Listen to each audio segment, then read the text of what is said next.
Shalom bagi kita semua guru-guru KKR yang ada di GBKP dimanapun kita berada. Kami berharap kita tetap berada dalam keadaan sukacita dan tetap semangat untuk melakukan pelayanan di kebaktian anak dan kebaktian remaja. Saat ini kita mau mendengar renungan firman Tuhan yang menjadi kekuatan bagi anak-anak KKR kita, sehingga anak KKR kita tetap semangat dan sukacita di dalam masa pertumbuhannya. Mari kita bersatu di dalam doa, kita berdoa. Bapa di surga, kami bersyukur Tuhan untuk berkat-Mu dalam hidup kami. Tuhan masih memberi kami kesehatan, kekuatan. Kami percaya ini bukan karena kuat dan hebat kami, tapi karena Tuhan senantiasa selalu menjaga dan melindungi kami. Maka saat ini Tuhan, kami mau mendengar firman Tuhan yang menjadi kekuatan bagi kami, untuk guru-guru KKR dan juga untuk anak-anak KKR, sehingga mereka boleh tetap mampu dan sukacita dalam menjalani kehidupannya. Terkhusus untuk anak-anak KKR kami Tuhan, di dalam pertumbuhan mereka, kiranya mereka tetap bertumbuh di dalam Tuhan. Terima kasih Bapak. Inilah doa kami sampaikan di dalam Kristus Yesus. Kami berdoa dan mengucap syukur. Amin. Firman Tuhan yang menjadi bahan renungan kita pada hari ini diambil dari Keluaran 4 ayat 10 sampai 17. Demikian firman Tuhan. Lalu kata Musa kepada Tuhan, "Ah Tuhan, aku ini tidak pandai bicara, dahulu pun tidak, dan sejak Engkau berfirman kepada hamba-Mu pun tidak, sebab aku berat mulut dan berat lidah." Tetapi Tuhan berfirman kepadanya, "Siapakah yang membuat lidah manusia? Siapakah yang membuat orang bisu atau tuli? Membuat orang yang melihat atau buta? Bukankah aku, yakni Tuhan? Oleh sebab itu, pergilah, aku akan menyertai lidahmu dan mengajar engkau apa yang harus kau katakan." Tetapi Musa berkata, "Ah Tuhan, utuslah kiranya siapa saja yang patut kau utus." Maka bangkitlah murka Tuhan terhadap Musa dan ia berfirman, "Bukankah di situ Harun, orang Lewi itu, kakakmu? Aku tahu bahwa ia pandai bicara. Lagi pula ia telah berangkat menjumpai engkau. Dan apabila ia melihat engkau, ia akan bersukacita dalam hatinya. Maka engkau harus berbicara kepadanya dan menaruh perkataan itu ke dalam mulutnya. Aku akan menyertai lidahmu dan lidahnya dan mengajarkan kepada kamu apa yang harus kamu lakukan. Ia harus berbicara bagimu kepada bangsa itu, dengan demikian ia akan menjadi penyambung lidahmu dan engkau akan menjadi seperti Allah baginya. Dan bawalah tongkat ini di tanganmu yang harus kau pakai untuk membuat tanda-tanda mukjizat." Ya, demikian firman Tuhan yang menjadi renungan bagi kita. Dan tema yang menarik di dalam nats ini adalah berkarya dalam keterbatasan. Berkarya dalam keterbatasan ini sebuah tema yang benar-benar menarik dan sangat relevan dalam kehidupan kita. Bagaimana kita sering melihat bahwa Allah bekerja di dalam setiap keterbatasan kita. Saudara-saudara, kakak abang guru KKR, nats kita tentang Musa. Musa ini adalah nama yang tidak asing. Bahkan kita sering mendengar dan kita tahu bahwa Musa ini adalah orang yang hebat, dia orang yang kuat.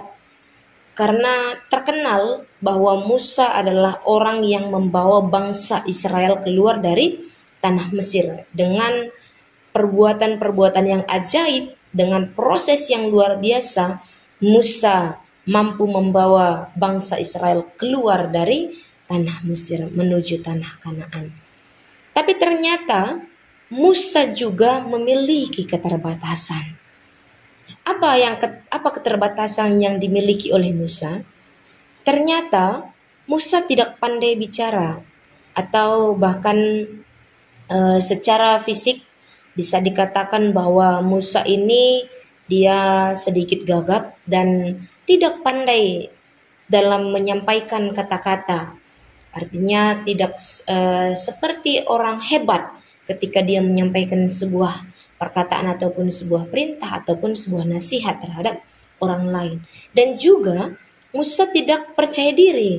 Dia orangnya yang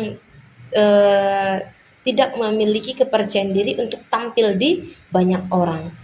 Tetapi di dalam keterbatasannya ini ternyata Tuhan memberi kekuatan kepada Musa. Walaupun awalnya Musa mengatakan, Tuhan, aku tidak pandai bicara, aku berat mulut dan berat lidah, aku tidak pandai berkata-kata, aku terbatas. Tetapi ketika Tuhan berkata, siapa yang membuat lidah manusia? Siapa yang membuat orang bisu atau orang tuli?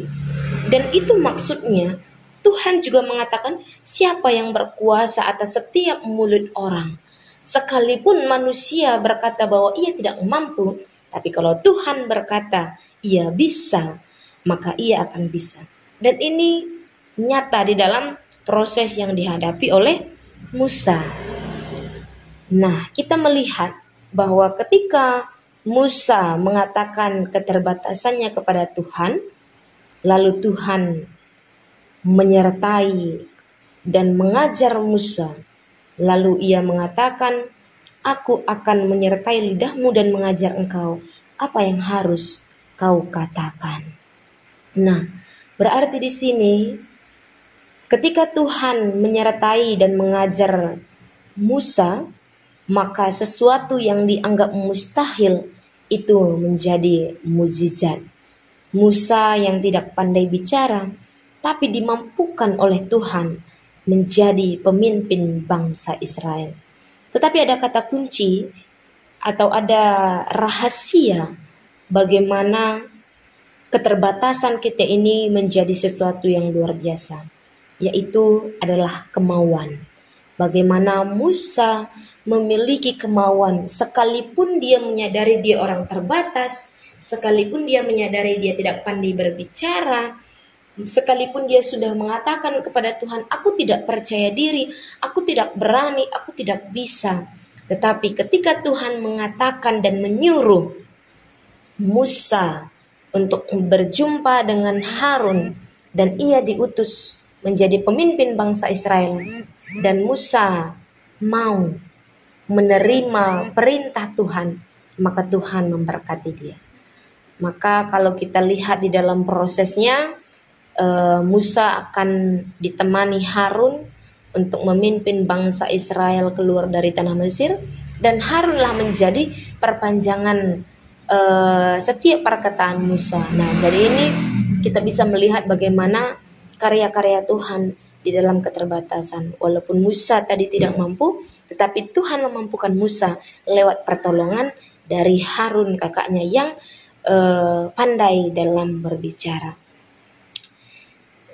Saudara-saudara yang terkasih dalam Kristus Yesus, abang kakak, guru KKR, dan juga anak-anak KKR, ini sering sekali terjadi di dalam kehidupan anak-anak KKR kita.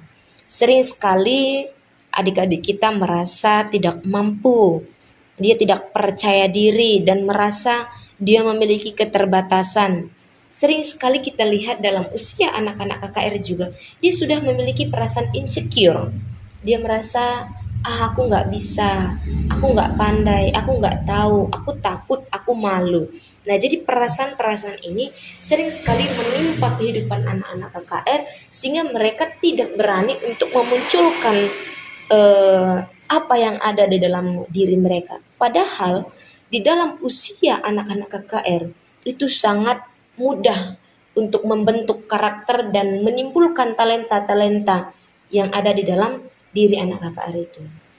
Maka dari itu kita sebagai guru-guru KKR, kita harus tetap mensupport anak-anak KKR kita supaya mereka mampu dan mau tetap berkarya sekalipun ada keterbatasan di dalam dirinya. Nah, dalam sebuah cerita seperti ada sebuah perlombaan tari di dalam klasis. Lalu ada seorang anak KKR yang dikatakan bisalah dikatakan Musa kecil.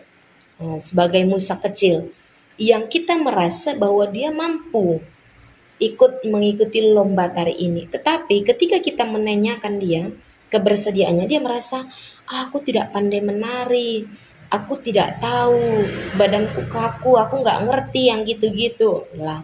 Jadi jawaban-jawaban ini mungkin sering kita temui di dalam kehidupan anak KKR karena mereka merasa mereka tidak pandai untuk menari. Tetapi ketika kita mengatakan nggak apa-apa, nanti kakak guru ajarin, nggak apa-apa, nanti kita latihan. Nanti kalau kita sering latihan, lalu kamu juga belajar di rumah, nanti lama-kelamaan kamu juga bisa. Ayo coba dulu. Nah, ketika kita tetap memberi support kepada si Musa kecil ini, lalu dia akhirnya mau. Oke lah kalau begitu, aku akan mencobanya. Nah, lalu si Musa kecil ini belajar sedikit demi sedikit, walaupun ya awalnya dia kaku, tetapi guru sebagai pembimbing mengajari dia bagaimana untuk melakukan tarian itu. Maka pada akhirnya dengan perjuangan luar biasa, dia mengikuti lomba itu dan pada akhirnya mendapatkan juara 1 di dalam perlombaan tari itu. Wah, ini suatu hal yang luar biasa. Berkarya di dalam keterbatasan. Walaupun kita tidak mampu, tetapi ketika kita mau, maka kita bisa berkarya menjadi luar biasa. Sama seperti juga cerita kedua, seorang anak KKR yang mengikuti lomba lari. Tetapi seminggu sebelum lomba, ia mendapatkan cedera, ia jatuh dari sepeda, dan ia merasa sedih. Lalu ia merasa tidak layak untuk mengikuti lomba. Karena ia merasa, aku pasti kalah, aku pasti gak bisa, kakiku masih sakit, aku gak mampu melawan teman-temanku yang lain sedangkan mereka sudah latihan, mereka sudah berjuang, mereka sehat sedangkan aku baru sembuh dari sakitku ketika aku jatuh dari sepeda. Nah, perasaan-perasaan itu dan situasi itu membuat dia menjadi down. Tetapi karena guru KKR tak mensupport dia dan kita belajar dari Musa, kita memberitahu Musa juga memiliki keterbatasan, tetapi dia mau berjuang. Ayo, ketika kamu juga punya keterbatasan, tapi ketika kamu berjuang, Tuhan akan memberkati kita. Tuhan akan memberkati kamu. Maka ayo, kita coba. Ayo bangkit dari keterbatasan yang kamu miliki. Lalu dengan semangat yang luar biasa, lalu dia juga mengikuti lomba lari itu. Dan benar, mujizat Tuhan dinyatakan lewat keterbatasannya, dan puji Tuhan dia juga mendapatkan juara 1 di dalam lomba lari tersebut. Wah, luar biasa. Tuhan bekerja di dalam keterbatasan-keterbatasan manusia. Ternyata saudara-saudara, abang kakak guru KKR dan juga anak-anak KKR, mujizat Tuhan memberkati setiap orang yang mau berproses sekalipun ia memiliki keterbatasan. Berkarya di dalam keterbatasan ini benar-benar dinyatakan. Maka mari kita menjadi Musa di masa yang sekarang. Kita akan melihat bagaimana Tuhan memberkati dan menyatakan karya-karya yang luar biasa lewat keterbatasan kita. Jadi mari kita tetap semangat, kita tetap mensupport anak-anak KKR kita dan juga orang-orang di sekitar kita supaya mereka juga boleh tetap semangat dan berjuang di dalam proses-proses yang mereka hadapi. Tuhan Yesus memberkati, kita bersatu dalam doa. Terima kasih Tuhan, terima kasih atas firman-Mu yang menguatkan kami berkarya di dalam keterbatasan. Ini menjadi kekuatan bagi kami ketika kami menyadari keterbatasan yang kami miliki, anak-anak KKR kami. Tetapi kami melihat Tuhan berkarya di dalam kehidupan Musa, dan kami juga mau merasakan itu, bahwa Tuhan juga akan berkarya lewat kehidupan kami. Ini kami Tuhan, ini hidup kami, Kiranya Tuhan memakai kami menjadi alat Tuhan sekalipun kami memiliki keterbatasan, tetapi kiranya Tuhan yang berkarya dalam hidup kami. Terima kasih Tuhan. Dalam nama Yesus kami berdoa dan mengucap syukur. Amin. Demikian renungan kita. Shalom. Tuhan Yesus memberkati.